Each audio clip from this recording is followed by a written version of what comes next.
Muy buenas, las 10:06 de un día frío, para uno fresco, aquí en Buenos Aires.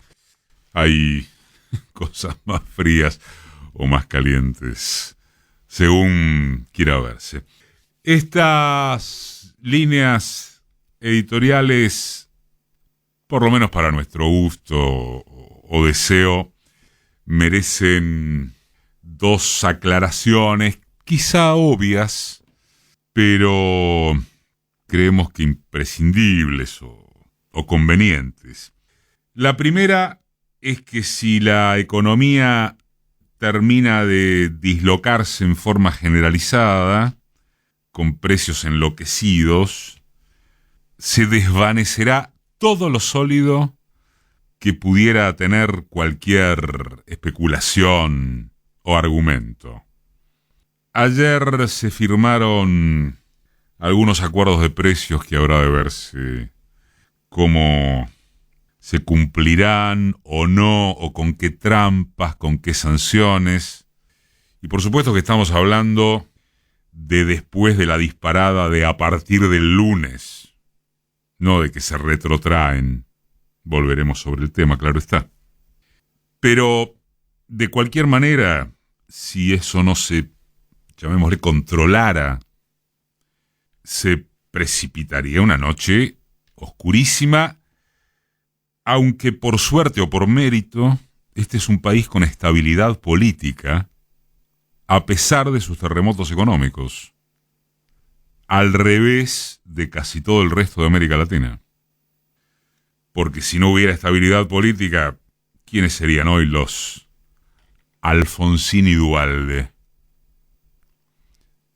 Pero hay estabilidad política.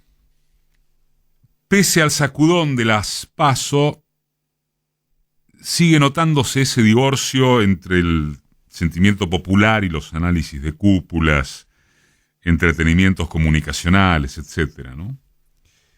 Por un lado es lógico, por el impacto, pero nos referimos a que están más o menos empatadas las proporciones de mostrar lo que sucede en mostradores, góndolas, minoristas, mayoristas, y lo que proyecta el escenario político. En medio metió la cuña el drama de las inundaciones en La Plata, pero nada más. Y lo que proyecta el escenario político carece prácticamente de toda seguridad. Es al igual que la previa del domingo. Puras conjeturas, puros papelones de los encuestadores, plenos apuros de los comentaristas, de esto hemos hablado aquí largamente. Y de ahí la segunda aclaración o subrayado, como ustedes prefieran. Nadie sabe nada. Y si dice que sabe, miente. Versea. Por supuesto que hay datos incontrastables. Lo de los tercios era correcto. Gobernadores e intendentes peronistas del conurbano jugaron su partido y no movieron un dedo por la campaña oficial. Ni uno. Campaña oficial que no existió. Algunos números simbólicos, son concretos, pero simbólicos de lo que estamos diciendo, ¿no? Solo en el conurbano, entre las categorías de intendente y la de presidente, hay una diferencia, números redondos, de casi 200.000 votos a favor de los intendentes, claro. ¿Es poco? No. Es casi el 80% de los miles de votos que separan a Massa de Patricia Bullrich. En Tucumán, en las elecciones a gobernador, el peronismo venía de ganar con más del 56% de los votos. El domingo ganó Milei por más del 36%. ¿Qué más es incontrastable? Que Larreta fue un bluff de los que nos encuentran todos los días, que Bullrich está como turco o turca en la neblina, Y después, eso de las conjeturas, ¿no? De las especulaciones. ¿Lo de Milei, lo de Javier Milei es un techo o es el piso nada más? Unión por la Patria. ¿De cuál olla central va a rascar? ¿De la gente que no fue a votar? ¿Todos los que no fueron a votar son peronistas? Y como son todas conjeturas, mejor parar acá. Hay sí otra cosa que es obvia, y es que Milei es el centro del universo de la atención hoy por hoy. Y en este aspecto, otra no aclaración, otro subrayado, de acuerdo a mucho de lo que se está hablando también. A Milei no le da el piné ni de lejos para ser considerado un fascista. Puede tener componentes de esa categoría ideológica a partir de la violencia de sus gestos y de sus declaraciones. Es cierto que algunos dichos en particular, como los relativos a la venta libre de órganos humanos, lo acercan a concepciones inhumanas, de racismo. Es cierto que su candidata a vice resulta una negacionista del genocidio y que, como señalaba una colega por estas horas, no se trata de una militante pro dictadura. Victoria Villarruel es la dictadura. Y son ciertos tantos otros elementos que, en prospectiva, dibujan la imagen de un facho susceptible de operar como tal cuando llegue el caso. Nadie en su sano juicio debiera imaginar que las declamaciones de Milei, tan solo de ser intentadas, provocarían otra cosa que un incendio con magnitudes desconocidas en un país de profunda vocación callejera, con minorías intensísimas que tarde o temprano, con sus avances y con sus retrocesos, siempre responden golpe por golpe. Y por otro lado, concurrente, Milei no tiene más militancia que su base mediática y de redes. Militancia, apoyo físico. En principio, de forma tal, no es gente que le vaya a poner el cuerpo a la defensa de su voto bronca. Y menos todavía, siempre en principio, sus franjas juveniles, casi postadolescentes, que son buena parte del núcleo duro de Milei. Es más, la apoyatura mediática encima ha pasado a estar en duda porque el establishment no parece tener claro cómo posicionarse. Los desconcierta el Frankenstein que han creado o que han dejado correr sus periodistas, como alguno de ellos llegó a admitirlo en público. Esto es, que Milei les haya servido para consolidar un discurso social de derechas, a fines de extremarlo, pero manteniendo en pie a la derecha, comillas, posible, la de los cambiamitas, no es lo mismo que haber dejado al personaje en condiciones ganadoras, hoy probablemente potenciadas, porque vencer llama a la pretensión de vencer más aún. Una respuesta facilista sería que el poder a secas, como corresponde, debe asumir la extravagancia que estimuló. Debe disponer a sus cuadros para rodear y dirigir al candidato que se llevó puesta su copia berreta y a la hibridez de uno de los votos más caros de la historia electoral argentina. ¿En qué se relaciona eso, salvo por su carácter fanático? ¿En qué se relaciona el manual fascista, que radica en un espíritu colectivo, criminal, capitalismo más asesinato, con injerencia siniestra y totalizadora del Estado? ¿En qué se relaciona eso, salvo por su carácter fanático, con un ultraliberal que pregona el individualismo hasta límites indescriptibles y que hace agua por todos los costados al momento de explicar técnica y socialmente cómo podría llevar a cabo sus proclamas.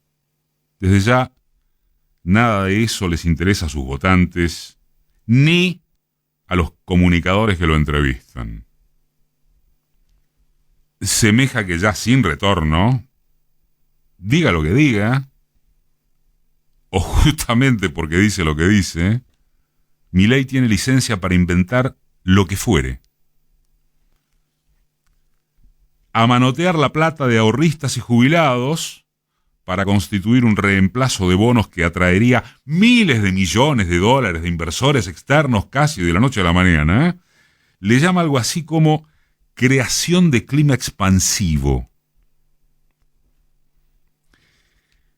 Mezcla el CONICET con la NASA. Sobre cómo pagarle al Fondo Monetario la herencia más siniestra que se registre, apenas recurre al eslogan de que él es más ajustador que ellos. De hecho, es lo que les dijo en el Zoom de ayer. Propone alegre y,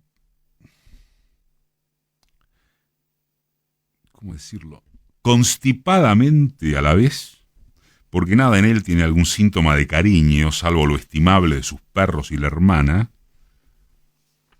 Propone que salud y educación se arreglen con vouchers y martingalas, anclados en no se sabe cuál afectación de intereses poderosos, que no es el costo de la política,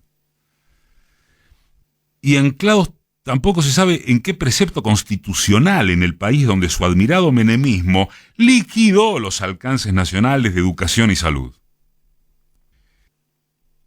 Sergio Massa, en su reaparición pública del miércoles en TN, la verdad es que le puso los puntos sobre las íes, pero, bueno, con el pequeño problema de hacerlo en medio de una devaluación repentina que el lunes a la mañana nadie explicó, que después explicó que ya estaba pautada con el fondo, y que explica la disparada horrible de los precios en los productos que todavía tienen precio, mientras sigue explicándose que el dólar blue no tendría por qué influir en la canasta básica. Como sea, y si es cierto o verosímil que los cambiemitas atraviesan un drama existencial, quizá también sin retorno, porque la comandante Pato Gracia se obtuvo nivel de sargento, teniente, porque Larreta fue el fiasco más impactante de las primarias y porque Macri ni siquiera sabe o quiere disimular su respaldo a Milei, el colega Zuleta, Ignacio Zuleta, tiene un hallazgo creativo en la columna de hoy. Dice que Milei es en verdad el vocero de Macri. Como sea, decíamos, el proceso electoral parece encaminarse hacia el resumen fascismo o democracia. En la hipótesis de que Unión por la Patria sobreviva al estallido inflacionario o meramente a la inflación del 100 y pico %, siendo que si eso no ocurre, habremos de toparnos con el escenario fantasmagórico de Milei o Bullrich, en cuyo caso, para encontrarle, no sé, humor a la tragedia, bueno, nos quedarán Saborido y Capusotto, y punto. Los progres, los peronistas de cualquier tipo y factor, y algún radical que quede en memoria alfonsinista, y muchos asustados de clase media, y otros muchos de sectores populares a quienes les penetre, les importe la amenaza certera de quedarse con menos derechos de los que ya de facto no les reconocen o no tienen. Y otros muchos que el domingo se permitieron una cana al aire, y en una de esas otros cuantos que volvieron a quedarse en su casa, y en otra de esas hasta algún medio puntito perdido por ahí de las voluntades de izquierda ortodoxa que nunca crecen ni disminuyen en modo significativo, todos esos vamos a ir a votar por aquello de en defensa propia. Todos colgados del travesaño. Pero, aun cuando se derrote en las urnas una probabilidad brutal, seguirá pendiente la pregunta de ¿para qué les sirve la democracia a los ya demasiados, sin tiempo, ni ganas, ni chances de hacerse preguntas? Entonces, se esperan medidas efectivas. Caramba, están gobernando, de esto también hablamos largamente. Y que alguien dirá ya es tarde. No, bueno, está bien, estamos hablando de la probabilidad de que se salga airoso. Y que empiece a haber, ¿no?, la sensibilidad de no persistir en lo que el sociólogo Daniel Feierstein denomina la lógica VIP de la política. Y es que en eso sí hay un andar de, ¿quieren llamarle casta? Bueno, de no bajar al llano, de mentalidad exclusivamente de palacio, de no importarles vivir y mostrar lujo o comodidades. Es decir, que empiecen en algún momento por los gestos, aunque sea. Salgan de su burbuja y de lo contrario, después no se pregunten de dónde sale Milei.